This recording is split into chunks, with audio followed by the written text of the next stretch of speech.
Graças a Deus, meus irmãos, boa noite a todos.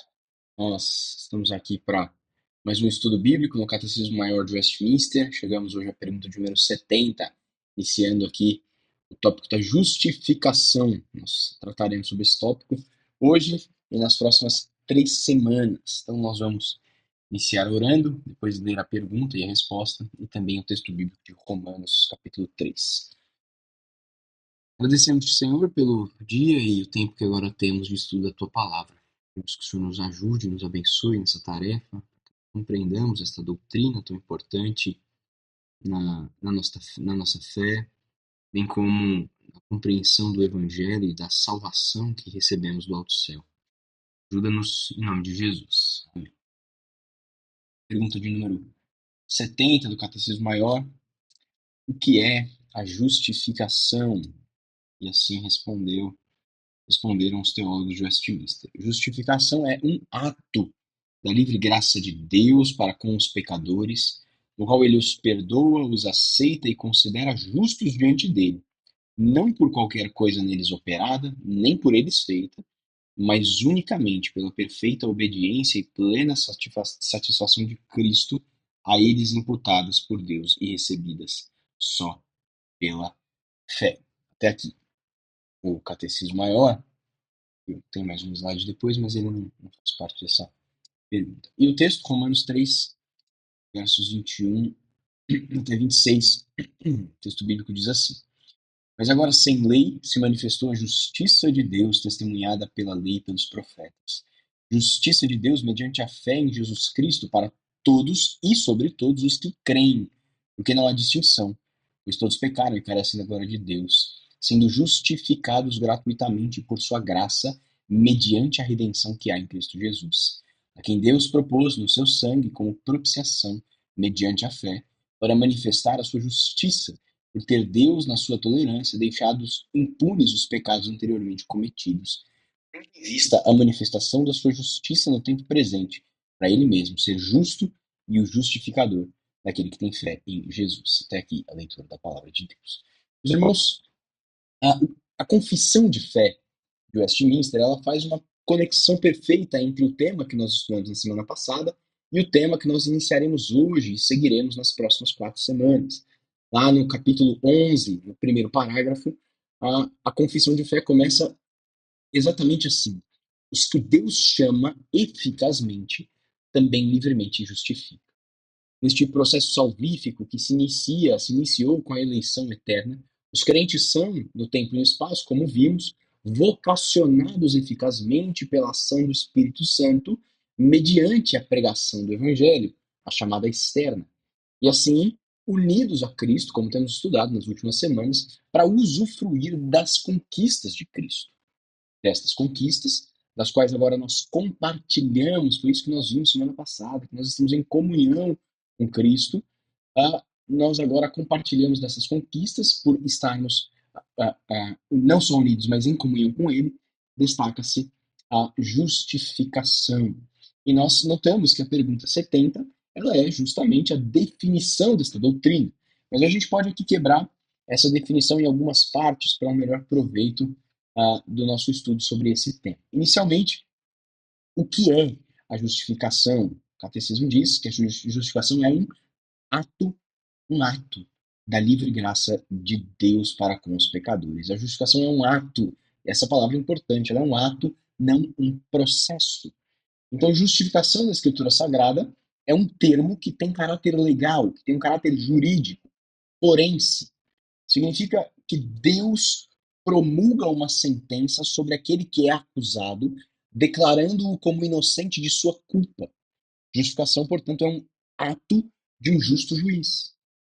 E notamos também de que este ato único possui um efeito contínuo.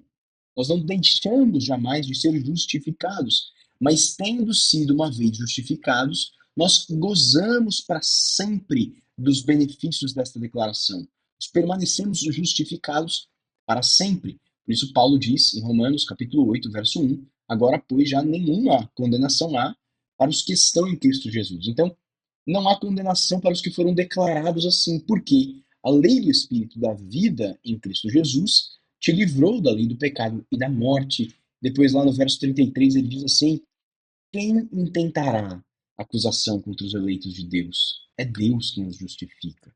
E no 34 também, né? Quem os condenará? É Cristo Jesus quem morreu, ressuscitou e está à direita de Deus intercedendo. Então, nestes versos, meus irmãos, fica muito claro esse efeito contínuo, né? Primeiro, aqui no verso 1, os que foram unidos a Cristo estão justificados, não há mais condenação para eles, motivo pelo qual, no 33, ninguém pode acusá-los.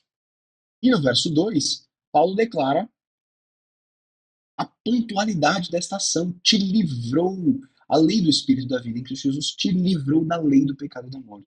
Um evento passado, consumado.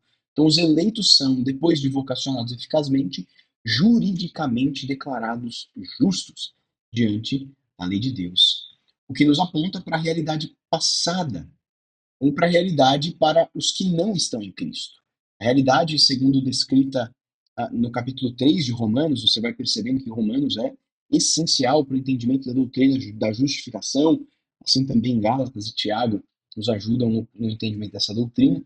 Romanos 3, versos 9 a 18, 9 a 10, 9 e 10, nos mostram justamente a realidade passada e a realidade daqueles que não estão em Cristo, que é qual? O texto diz que se conclui.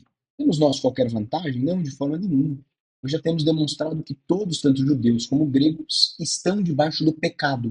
Como está escrito, não há justo, nenhum sequer. Então não existe ninguém que seja justo. A realidade é de que nós estávamos sobre outra condenação, aquela que foi promulgada diante do pecado de Adão, sentenciados à morte por nossos pecados, dos quais nós devemos reconhecer, se sinceros somos plenamente culpados. Mas o justo e supremo juiz, que sentenciou a humanidade em Adão, em Cristo agora declara a quitação da pendência dos eleitos para com o tribunal divino. Por isso que o catecismo continua e afirma aquilo que envolve a justificação. Quais são os elementos da justificação? O primeiro deles é o perdão. Então, na justificação, Deus perdoa os eleitos de Deus, os pecadores. Então Deus remove a culpa e a condenação devida ao pecador. Veja, nós não deixamos de ser culpados, nós somos culpados. Não fôssemos culpados, não precisaríamos enfrentar o tribunal divino e poderíamos, por antecedência, sermos declarados inocentes e livres da culpa, mas carecemos da glória de Deus, não somos justos, como acabamos de ler. Então, sendo culpados, somos declarados sem nenhuma condenação, porque recebemos um certificado de quitação da nossa pendência para com a lei de Deus. Então o catecismo afirma: aos justificar os eleitos, Deus os perdoa, cancela os seus pecados, mediante a expiação de Cristo. Saindo um pouco de Romanos, indo para Efésios, ele diz assim: em Cristo nós temos a redenção, pelo seu sangue, a remissão dos pecados, segundo a riqueza da sua graça. Além do mais, além de nos perdoar, na justificação Deus também nos aceita. Na falha justiça terrena, meus irmãos, é possível que um juiz absolva alguém e ainda assim o considere culpado, possivelmente por falta de provas substanciais para condená-lo. No nosso caso, não é assim. Deus não apenas nos perdoa, mas nos recebe em comunhão com Ele como justos. O fato a ser considerado aqui é de que Deus não simplesmente nos perdoa no tribunal cancelando nossa dívida, mas nos reconhece dessa mesma forma. Nós somos justos aos olhos de Deus. Em termos práticos, isto quer dizer que Deus não vê os nossos pecados. Deus não nos vê como condenados ao nos olhar. Essa não é a nossa identidade. A nossa identidade é este novo status que nós recebemos, que é justamente o terceiro elemento que a justificação apresenta aqui. Nós, pecadores, somos declarados justos, considerados justos diante do tribunal de Deus. O nosso status diante do justo juiz é mudado. Lá em 2 Coríntios, capítulo 5, verso 19, a Escritura diz a saber que Deus estava em Cristo reconciliando consigo o mundo, não imputando aos homens as suas transgressões, e nos confiou a palavra da reconciliação. E depois do 21, aquele que não conheceu pecado, ele o fez pecado por nós, para que nele tivéssemos essa mudança de status, fôssemos feito justiça de Deus. Depois do texto que nós já lemos, Romanos 8, 33 e 34, isso vai fazer esse contraste entre acusação e justificação, né? Quem intenta acusação contra os eleitos é Deus quem os justifica, quem os condena é Cristo quem morreu, ressuscitou, o qual está à direita e também intercede por nós. Nos Romanos, Paulo apresenta esse contraste, portanto, entre condenar e justificar. Essa mudança de status. Quem pode condenar alguém que foi justificado? Ou seja, quem pode tratar com o status antigo alguém que teve o seu status alterado diante da justiça divina? Ninguém. Não importa o que as pessoas pensam, não importa o que as pessoas digam. Diante da justiça divina, o seu status foi alterado. Alterado. Tendo, então, apresentado os elementos.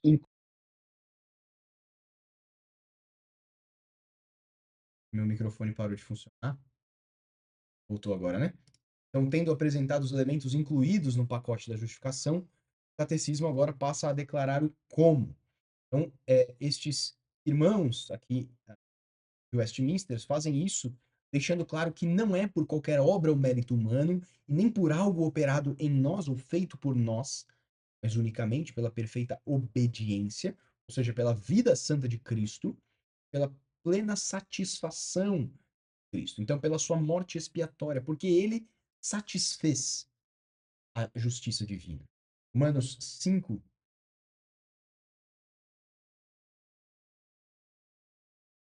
capítulo 5, verso 1, o texto bíblico diz: justificados, pois, mediante a fé, temos paz com Deus por meio de nosso Senhor Jesus Cristo. É por causa de Cristo é que nós somos justificados.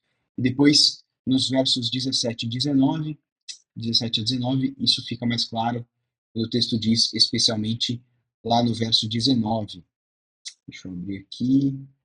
19.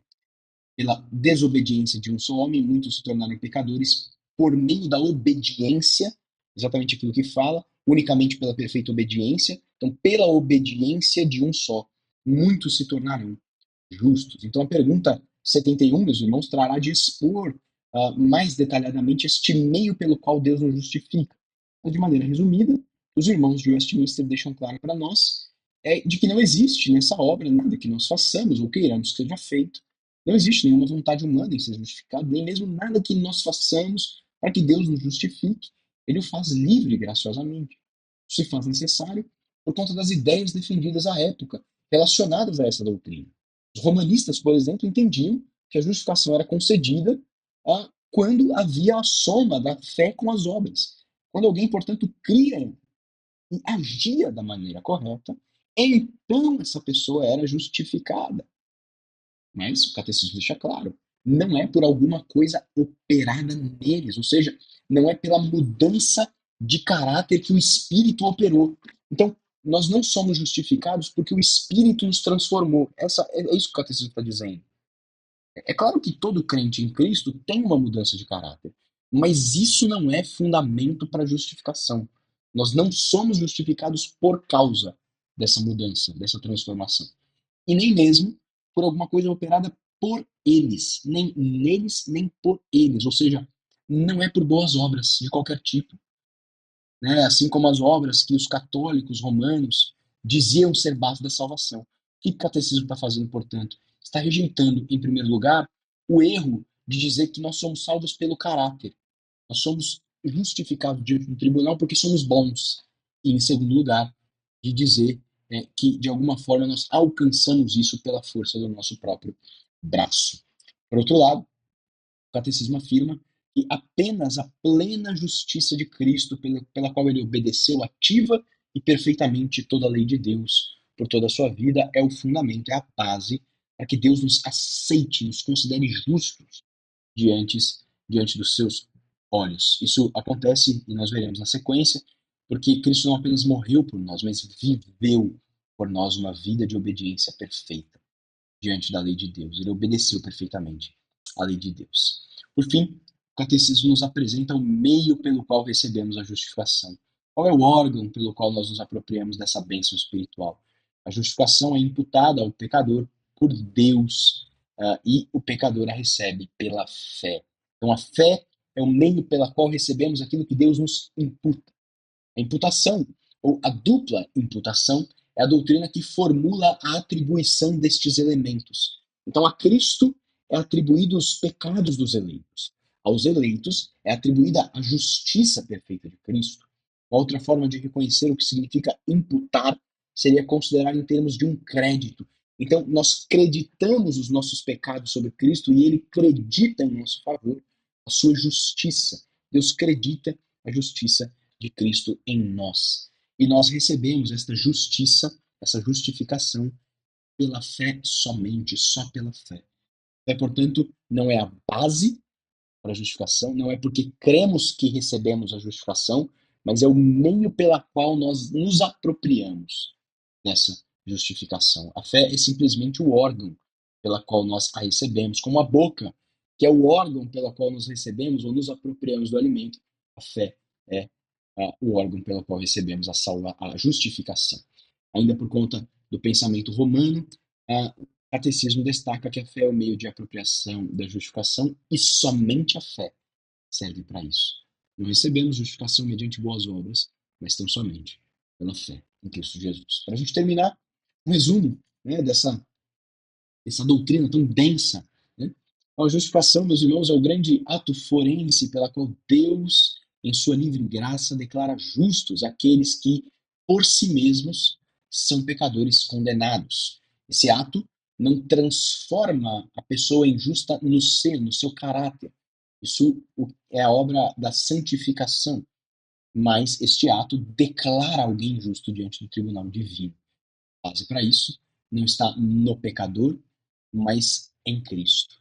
Então, a justiça de Cristo nos é imputada, creditada na nossa conta, enquanto a nossa culpa é creditada a Ele. E assim nós recebemos isso pela fé, não como uma obra meritória, mas com a mão vazia para receber o dom gratuito de Deus. Na justificação, portanto, Deus perdoa, aceita e acolhe, considera o pecador justo diante dos seus olhos. É um ato único, definitivo e irreversível. Garante ao crente a paz com Deus e a segurança eterna da sua salvação. Nós vamos orar e encerrar nosso estudo nessa noite. Agradecemos ao Senhor pelo tempo que tivemos e estudo dessa doutrina tão importante e nós pedimos que o Senhor nos faça reconhecer a graciosa obra, a livre obra que o Senhor realizou em nosso favor através de Cristo Jesus, nosso Redentor. Ajuda-nos a reconhecer, bem como nos sentirmos seguros de saber que não há ninguém, nem nada neste mundo, nem mesmo nós, que possa nos condenar, porque nós fomos declarados justos diante do seu tribunal. Assim nós te agradecemos e louvamos. Em nome de Jesus. Amém. Irmãos, que Deus abençoe. Nós nos vemos, se Deus assim permitir, na semana que vem. Tchau.